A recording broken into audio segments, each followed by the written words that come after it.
Por favor, silencio. Silence in the room, please. President, Mr. Vice President, Excellencies, distinguished delegates, and guests, Shalom from Israel. On behalf of the Histadrut, I'm proud to represent the working men and women of Israel at this 110th International Labour Conference.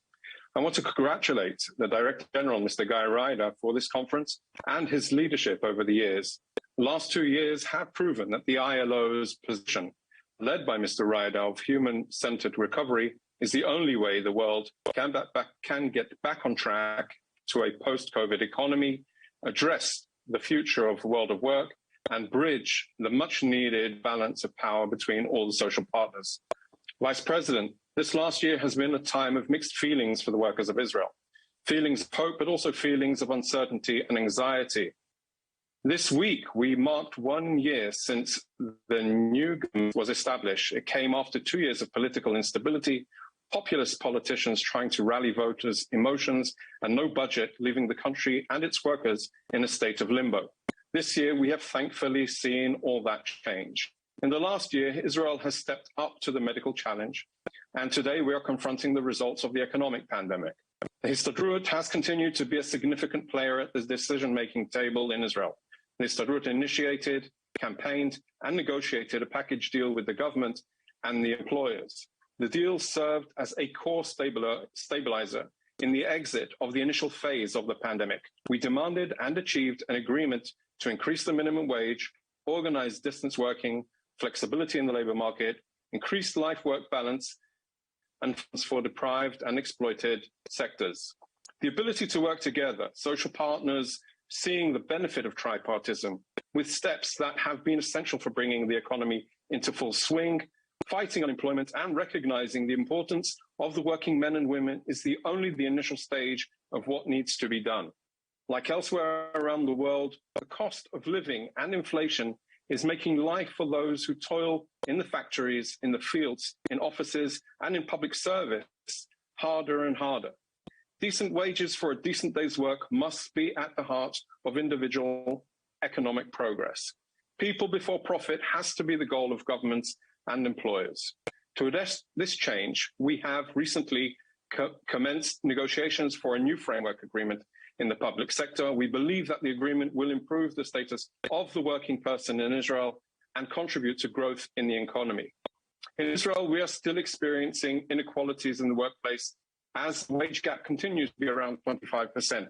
We believe that the labor market is a mirror image of our society. Therefore, we are concerned of, and we are take concern for, diversity, inclusion, and equality in employment because it is key to developing and growing all parts of society.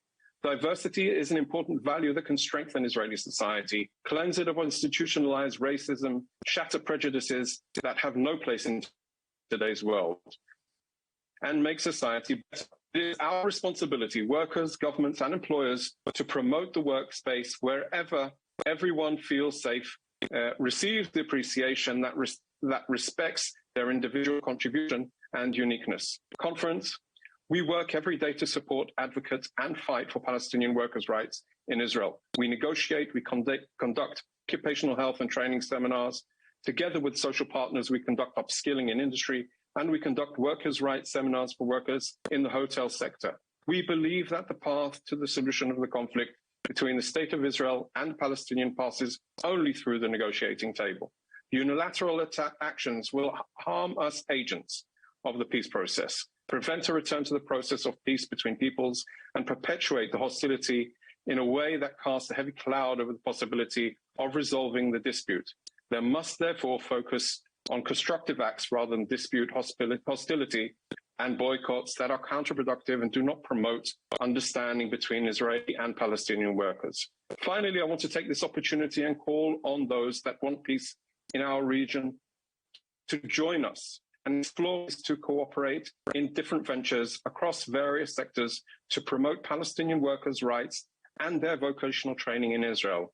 We, the workers of the know that this is the only true way to create understanding and trust between Israeli and Palestinian peoples and workers, which are essential for our joint goal, peace and reconciliation.